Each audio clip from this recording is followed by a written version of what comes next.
yaliyopita wenye hatma. Sina muda huo na siko tayari kuongea na mtu ambaye ananizunguka. Hasira hazisaidii. Nimesikia kwamba leo ndio siku yako ya mwisho kuishi hapa, Lakini ukweli ni kwamba Hafsa hana nia nzuri na wewe hata kidogo. lakini pia kwa mujibu wa kaka yangu Dizonga, inaonekana unaweza kuwa wifi yangu hivi karibuni. Nina haki ya kutumia akili na hisia zangu kuchagua kilicho bora kwangu. Hii tabia ya kubadilisha maamuzi ghafla inaweza kutafsiriwa vibaya, Tafadhali usiniwekee maneno mdomoni. maana hata dini yetu inasema kwamba hauruhusiwi kulazimisha jambo hata kama una nia njema. Naomba unijulishe mahali alipohamia tafadhali.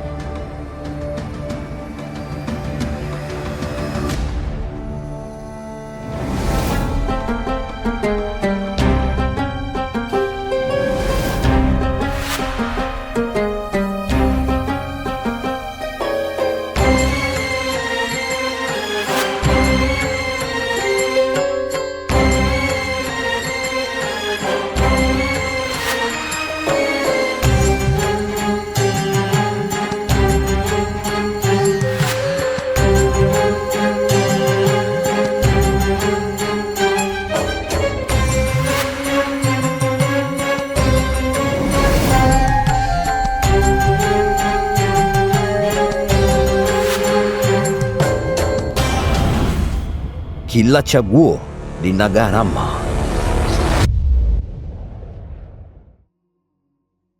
Dada yangu Aisha. Kaka. Nashukuru sana kwa mchango wako kwenye swala langu la ndoa.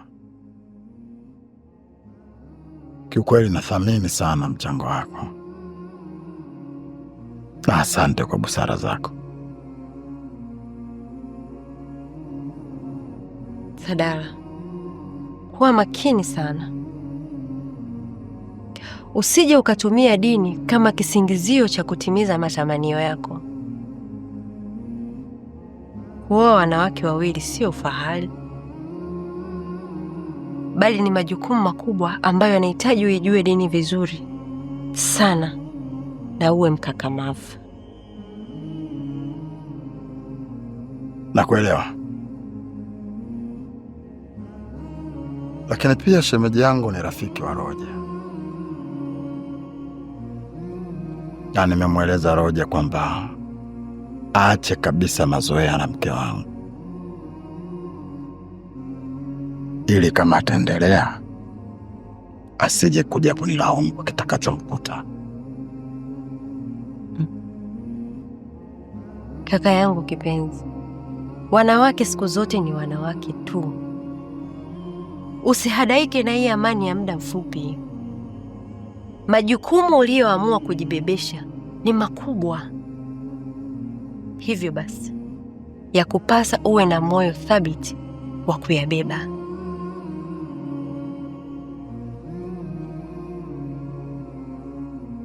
Nashukuru kwa ushauri wako.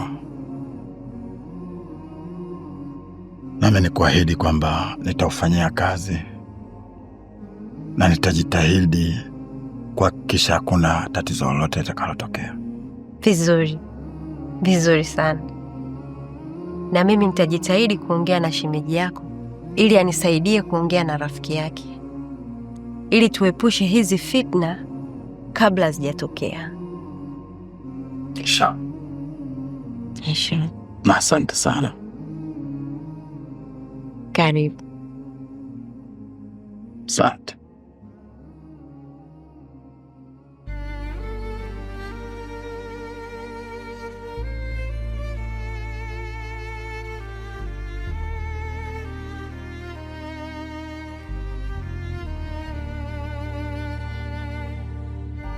Saidi,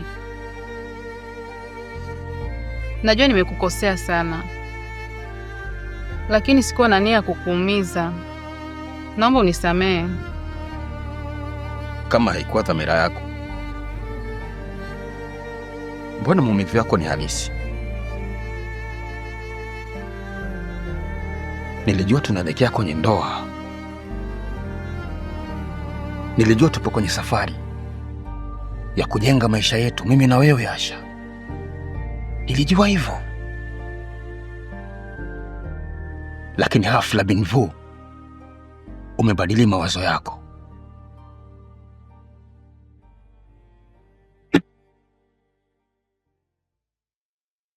lakini kila mtu ana ndoto na malengo yake. Nilikuona mtu mwema, lakini sikutaka kufuata maamuzi ya kufuata hisia pekee. Kabla ya kusema ndio, ulijaribu kufikiria haya yote? Ulijua unakwenda kufanya maamuzi katika maisha yako. Mtume wetu Muhammad sallallahu alayhi wasallam anasema, waumini tunapaswa kushikamana na ahadi zetu.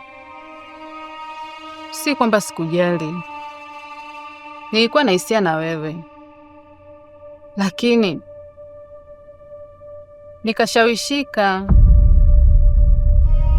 Niliambiwa nitusubiri na nitafakari zaidi. Nikagundua siwezi kuingia kwenye ndoa kwa shinikizo la mazingira.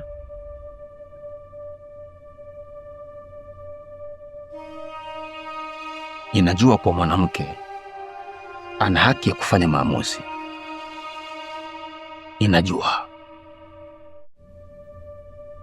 Lakini si haki kuvunja ahadi bila sababu za msingi.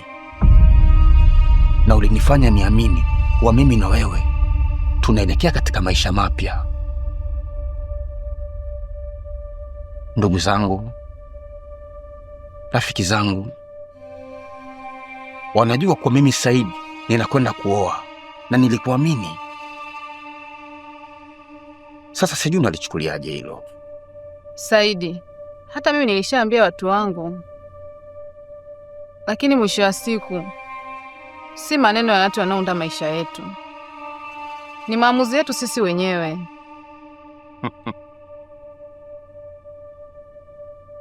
Ni maamuzi yetu.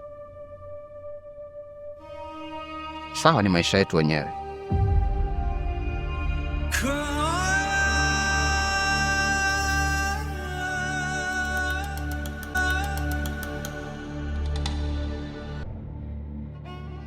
Jamani, sina muda wa maneno yako mengi. Nimekuja hapa kuchukua nguo za Zainab. Kuhusu mtoto tumemkubalia, ila nguo za Zainab naomba hapa niondoke nazo. Bi Salma, hivi unajua jambo ambalo unalofanya sio sahihi kabisa Na kuhusu Zainab, anaweza akaja kuchukua vitu vyake yeye mwenyewe, sio mpaka akuagize wewe. Sikiliza nikwambie jamani, mimi ndo ninayeishi na mdogo wangu Zainab, na mimi ndo ninayemuona akiteseka. Hivyo siwezi kuvumilia nikimuona akidhalilika hapa. Ninaomba nguo za Zainab niondoke nazo. Kama mmeamua kumtesa, basi vitu vyake tuachieni. Hakuna mtu anayemtesa Zainab hapa. Hapa ni nyumbani kwake Zainab. Hakuna yeyote yule ambaye anaweza kumzuia Zainab kuchukua kitu anachokitaka yeye. Hakuna. Lakini si haki ya mtu yeyote kutoka huko kuja hapa kuchukua kitu bila yeye mwenyewe Zainab kuwepo. Si haki. Iwe haki, isiwe haki, ina maana wewe ndio unajua zaidi kuhusu haki za mdogo wangu Zainab kuliko mimi dada yake. Sasa anasema hivi, hayo maneno yako ya haki na batili. Mimi ndo ninaishi na Zainab. Namuona akilia na kuteseka kila siku. Mimi ndo ninayemuona. Sasa nasema hivi, naomba nguo za Zainab niondoke nazo. Bi Salma, naomba utambue jambo moja. Zainab ana uwezo na haki kamili kabisa ya kuja hapa kuchukua vitu vyake yeye mwenyewe. Sijui unanielewa vizuri? Na mimi niko hapa kuhakikisha anapata haki yake kikamilifu na si vinginevyo.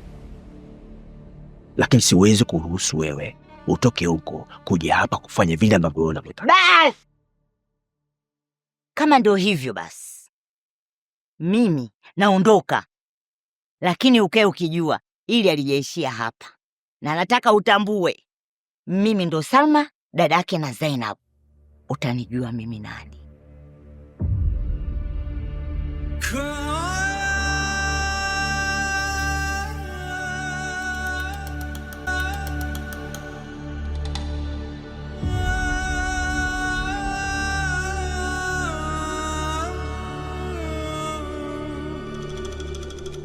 Roja, nimekuita hapa kwa heshima tu ya shemeji yako Aisha. Nina machache ya kuzungumza na wewe. Karibu. Roja, najua wewe sio mjinga na ninajua unajua kwa nini tuko hapa. Hafsa ameamua kuwa mke wa mtu.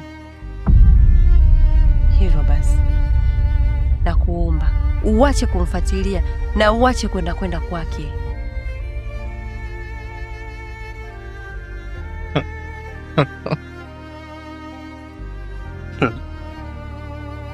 Roja, nakujua vizuri sana.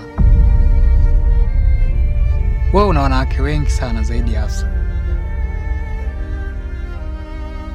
na najua tu hauna malengo naye, bali unataka kumchezea. Mwache basi endelee na maisha yake kwa amani. Pia najua wewe ndio ulomtuma Zuena kufitinisha kati ya Hafsa na Salama. Hiyo tabia sio ya kiume, Roja. Lakini pia Roja, maisha yetu yanaongozwa na mafundisho ya dini yetu. Hivyo basi, unaweza kuchagua njia yako sahihi na maisha yako yakaendelea kama kawaida. Halafu mke wangu, huyu haitwi Roja. Anaitwa nani? Anaitwa Rajabu. Rajabu? Mbona jina zuri sana. Amefupisha tu.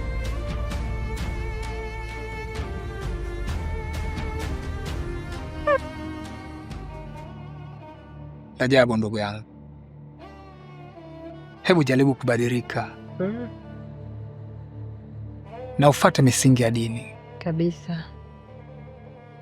Sio vizuri kubadilisha majina na tabia zako kwa sababu tu ya ujana. Sawa, mimi nimeelewa. Nimekuelewa Abdul. Nitaachana na Hafsa. Sitomsumbua tena. Sitomsumbua mimi. Na nitaachana na mambo yote ya ajabu nilofanya huko nyuma. Na kingine nilikuwa naomba mnisamehe tu, kwani haitaweza kujirudia tena. Sawa, tumekuelewa vizuri sana. Allah akufanyie wepesi katika mabadiliko yako. Inshallah. Inshallah.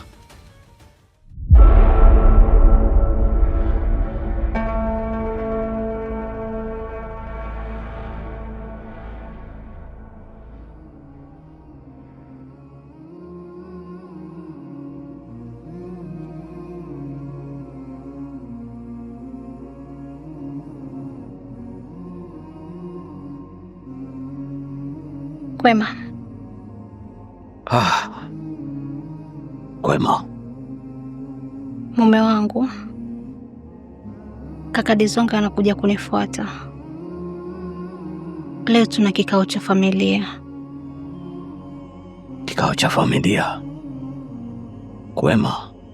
Yeah, kwema kabisa. Wala hakuna tatizo lolote.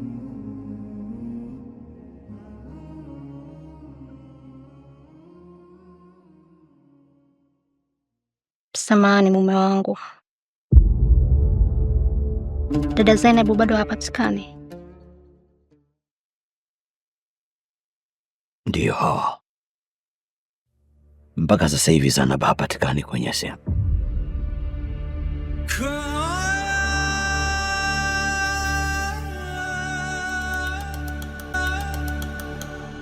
Wala usiwe na wasiwasi. Mimi naamini popote pale alipo dada Zainabu yuko salama kabisa. Kikubwa unatakiwa kujua kwamba unahitaji kumpatia muda, kwa sababu ana mambo mengi sana ya kufikiria.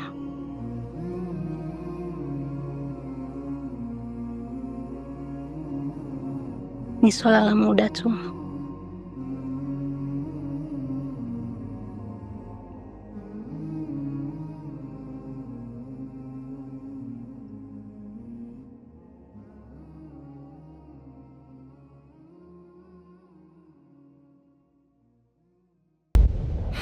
Kaka yangu, nakushukuru sana kwa kunirudisha nyumbani salama. Usijali mdogo wangu, ni wajibu wangu mimi. Lakini leo sitoingia ndani, maana nina safari nyingine kidogo. Lakini mimi ndugu yako nakuomba tuingie ndani kidogo, maana na mazungumzo na wewe.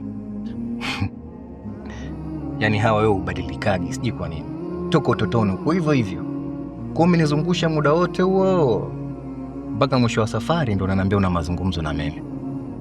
Niambie una shida gani na kusikiliza? Kakangu, mimi na shida na pesa. Na shida na shilingi milioni 6. Kwa hivyo nilikuwa nafikiria badala ya wewe kunipangia nyumba,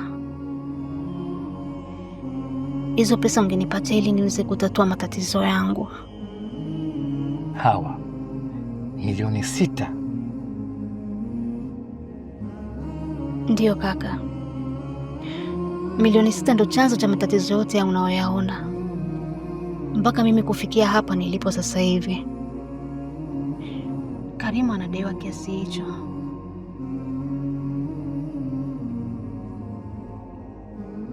Lakini jambo umeletea ghafla sana. Na hicho kiasi cha pesa unachokihitaji kinahitaji maandalizi kidogo. Lakini usijali. Nitajua jinsi gani ya kuweza kukusaidia. Kweli? Yeah. Asante sana kaka yangu. Mwenyezi Mungu akupe wepesi kwa kila jambo lako. Amin mdogo wangu. Hata wewe akufanyie wepesi kwenye mtihani wako. Amina. Haya, mimi nikuache uende. Ufike salama na uwe makini sana kwa barabarani. Pia ukumbuke na kupenda sana kaka yangu. Kwa hiyo umakini ni muhimu sana, sio kitu cha kupuuzia. Usijali mdogo wangu. Hata mimi nakupenda sana. Na unalijua hilo. Pia nikuondoe wasiwasi. La kwako wewe ni la kwangu mimi. Nashukuru. Sawa basi. Mimi nikuache.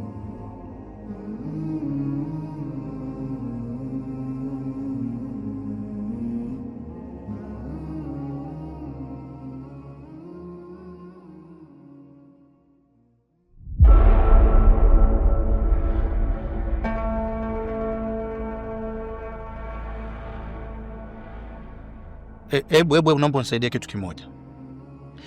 Nimepata message kwenye simu yangu inasema ya kwamba nahitajika nije hapa.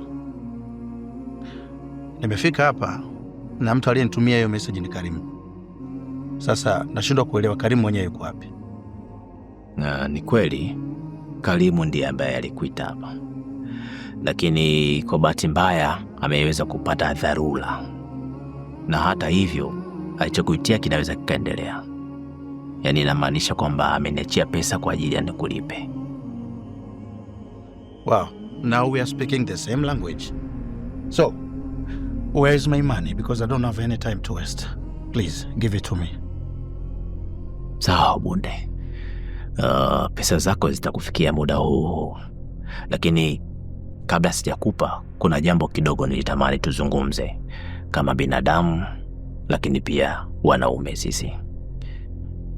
Cha kwanza ningependa nikuombe radhi kwa usumbufu ambao umeweza kujitokeza kipindi ambacho wewe unadai pesa zako. Kwa maana hata dini yetu imetuelekeza umuhimu wa kulipa madeni. Na hata Mtume wetu Muhammad sallallahu alaihi wasallam amesema kwamba asizikwe yeyote yule ambaye anadaiwa mpaka pale deni lake litakapotimizwa. Kwa hiyo sisi tunatambua thamani ya pesa ambayo ulitoa, lakini kutokana na mitihani ambayo imetukuta tumefikia hapa. Kwa hiyo naomba radhi, utusamehe sana.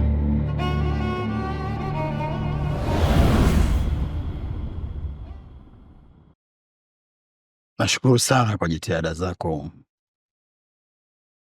za kujenga maelewano na salama.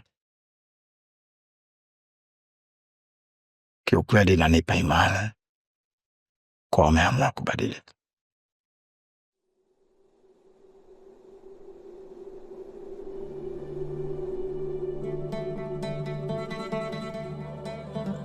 Nimeshakwambia na nitakwambia tena, sina nia kuingia kwenye ndoa hii kwa mchezo. Nimeamua kwa moyo wangu wote. Nataka uwe na uhakika Hafsa, kwa sababu hii siyo ishu ya urafiki na mapenzi ya siri. Hii ni ndoa, uamuzi wa maisha. Ndoa inaenda kubadilisha mfumo wetu wote wa maisha.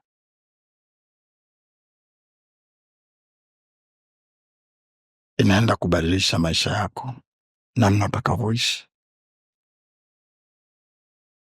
Itaenda kupunguzia uhuru wa kujiamulia mambo mwenyewe. Ndoa sio jambo dogo. Ndoa inaenda kubadilisha mfumo wetu wote wa maisha. Ule uhuru uliokuwa na mwanzo wa kujiamulia kufanya chochote wakati wowote, kwenda kokote popote unapojisikia.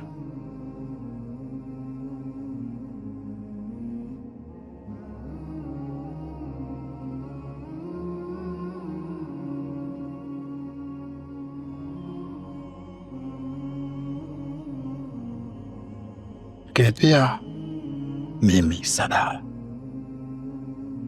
siwezi kumvumilia mwanamke akasimama na mwanaume yoyote tu barabarani. Siwezi. Wallahi Sadala, mimi sio tabia zangu hizo. Imetokea tu bahati mbaya kwa Roja. Nimejikuta nikiingia kwenye mtego bila kuelewa imekuwaje. Ndio maana sichoki kukwambia unisamehe.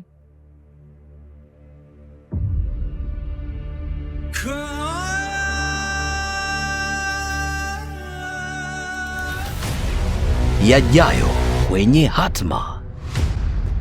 Hicho kitu ambacho unakiongea wewe, inawezekana mimi nakijua kuliko ambavyo wewe unakielezea.